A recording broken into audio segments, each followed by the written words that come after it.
Yep, I got us a bass, I said this morning, bringing in the best of local, and we want to recreate the best of local in our own kitchens. Welcome officially to the Culinary Hotline. Bling! Ding, ding, ding! I love it when there's a bit of bass. I love it when we embrace local flavours, my friend, and we're doing that. When you want to exemplify something that I think most South Africans absolutely love, vetkoek mince, sorted. Must the mince be curried? For me, always. Yes. Always, and it's going to be a little bit saucy.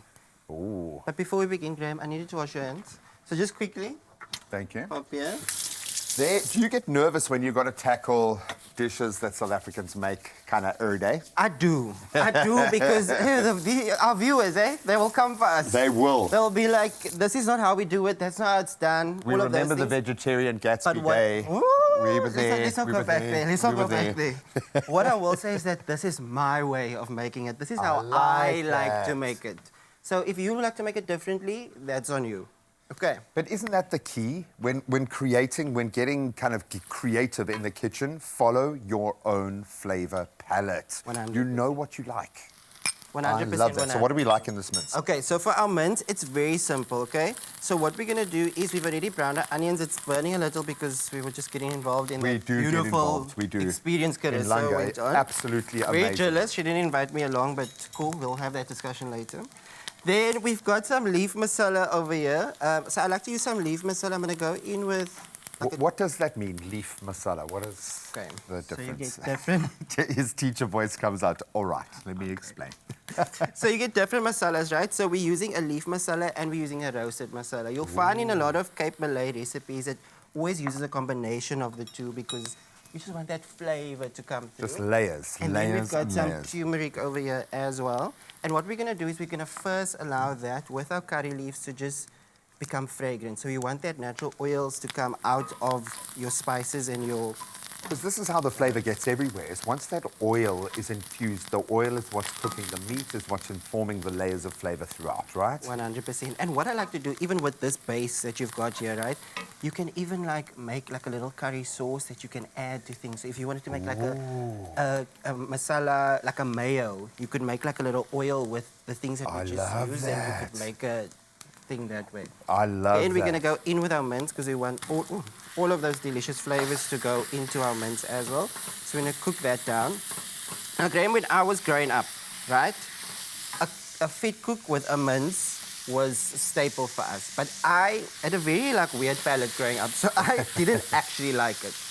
But now, obviously, as I'm older, I learn to appreciate the finer things in life. You learn to develop your palate, okay? 100%. So what I would do is I would take the vetkoek and I would just have it with jam. Ooh, Or with jam and some with that. cheese. And I know that across South Africa, there's many different ways that people enjoy it. But yeah, I used to eat it with just jam and cheese. Well, it's make your own jam donut kind of vibe. I absolutely love it. For me, it was a special on a Wednesday. What's your favourite style? We'd love to hear from you. Drop us a voice note. You can WhatsApp us 063 408 8863. In fact, if you've got any local cuisine related questions, Bass is ready to answer. And if you want to inspire us with your take, because as we said, your way is the best way because it's what you know and it's what you love. And generally, something like this will be passed down through a couple of generations, so that's kind of compound cooking growth. 100%. And like I said, you sort of develop your own flavor and your own way that you like to eat things. For example, we know you don't like coriander, so you're not going to put any coriander in. I like the way you said we know. We all know. We know. We understand. I feel. So, yeah, you make it your own. You do your own. And I'm going to show you as soon as our mince cooks off a little bit.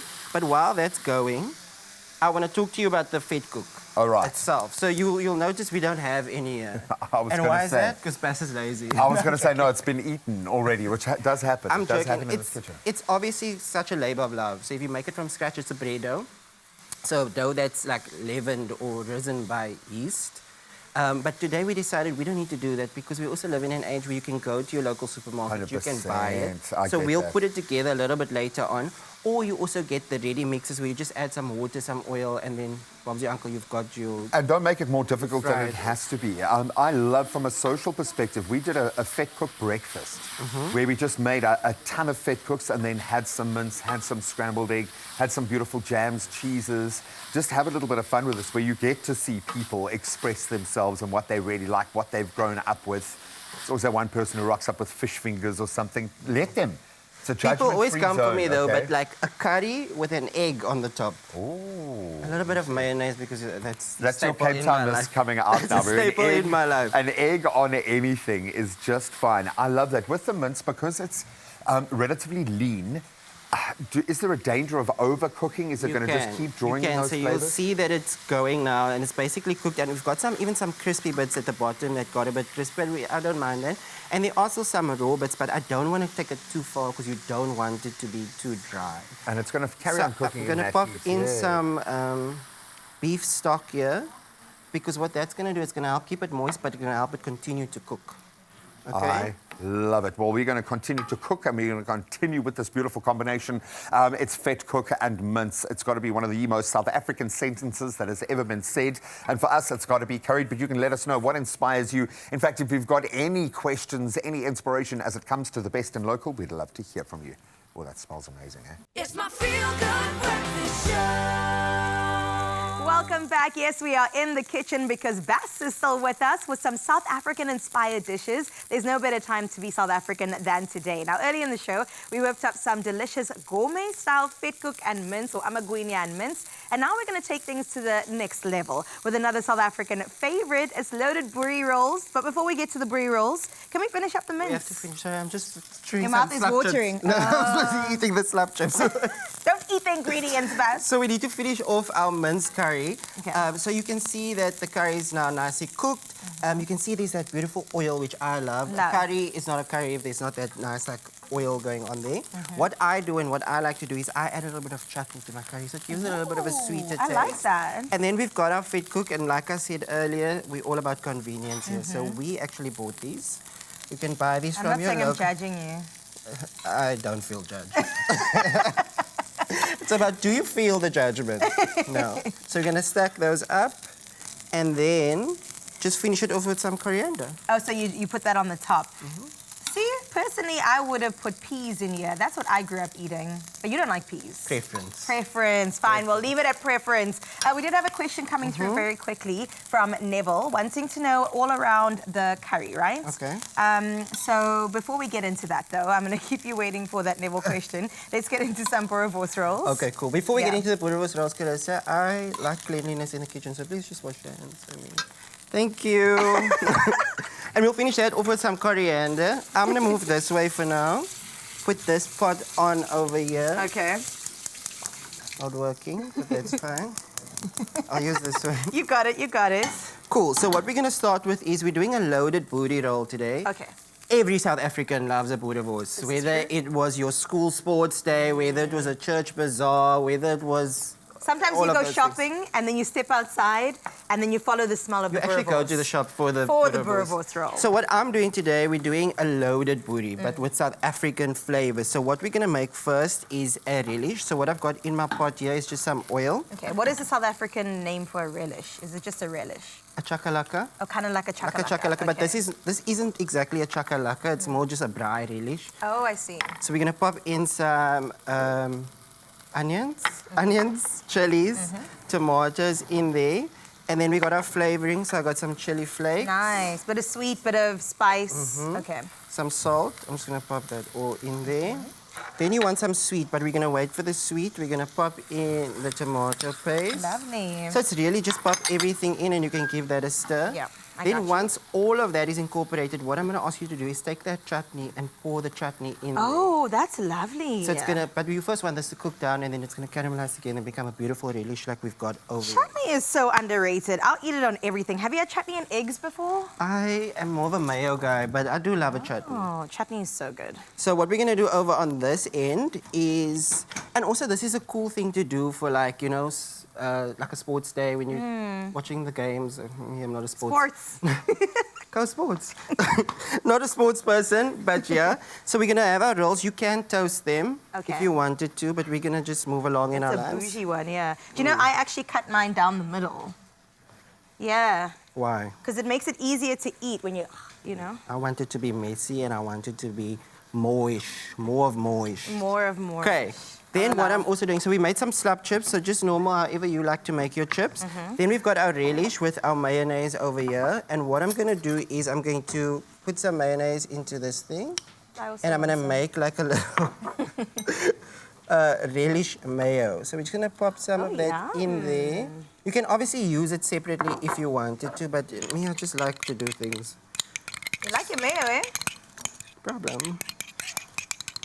Jokes, yeah, I really do, like on cereal, anything. Like, it's really my Why do I favorite thing. believe you? What is the weirdest thing you've had with mayo? Can you think of it? We listen, we don't judge. No, I think that I said it in the first segment when I was with Graham. People come for me for having curry with mayo. It is honestly a proper curry with some mayonnaise on and a fried egg, like a soft runny egg. On top of the curry. Especially the morning after the night before. Woo! Does the things. Do you want to pop I know I said I'm not judging, but I'm judging. Do you want to pop a sausage in there? There's a... Yeah. Oh, before our sausage, actually, I did wash my hands. We're going to pop our slab chips into the bottom. Oh, nice. Can you air fry chips? The next day, you can reheat it in the air fryer. You know when you have leftover fries or chips or whatever, you can pop it into the air fryer. Perfect. Pop your thing on top there. And then you can add some more mayo if you wanted to. You can add some more relish as well. This is cooking down, so I'm going to add a bit of chutney. Yeah. I just eyeballed that. And literally that, just put it on a low heat and let it go. Like, you don't have to time it at all. You don't have to be too precious about it. Put that on there. And then the last thing I need from your end, Carissa, is the coriander, please. Okay, so we're adding some color. Pickled onions. You know, people like to eat with their eyes. That's true. Do you know what this would also be fun for? Like, build... Let me just take over. Sorry, we don't need you. Can I go? Bye. Build your own boerewors roll. That's what I was going to say. You Yeah. can prepare all of these things ahead of time, and then people just come and you're done. I You love don't have that. to stand in the kitchen and be like sweating. Because hosting duties All are day. so serious. But I'm you know learning what? as an There's adult. one thing about me, I really love hosting because it can also become a very social thing. so? Especially if you've got a kitchen as beautiful as this one. Wow. Your guests are chilling over there, you're here, you're Which making case? Because things. I've never been invited, so... I'm just Moving along, saying. what was the question from Neville? Do we have Neville's question is the question that we got to do. But I do know that Neville, I got some intel that he was asking a bit about the curry, right? So you have vetkuku amaguinia and then you've also got bunny chow. So is the curry different between those two meals? For a bunny chow, Versus, 100%. yeah. So for a bunny chow, you would have more of like a meaty curry. So like a mutton curry or like a proper curry in there. There are obviously different versions of a bunny chow and people reinvent the wheel all the time. So they make new versions of it all the time. But traditionally, you'll have a vetkoek with mince. Yeah, I've never seen it with like chicken even. No, it's not I mean, gonna you work. could, because Anything it's is your life, possible. live it. Well, I absolutely love it. Well done, Bass. I feel like you also want to add a drizzle of mayo on the top. There's never enough mayo. Your recipe.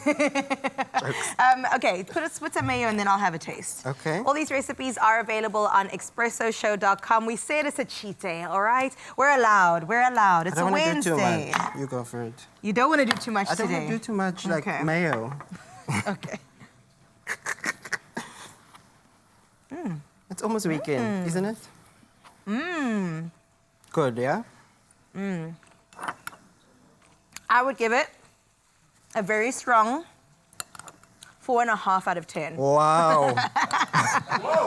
Wow. I'm joking, Buzz. This is a 25 out of 10. Is it?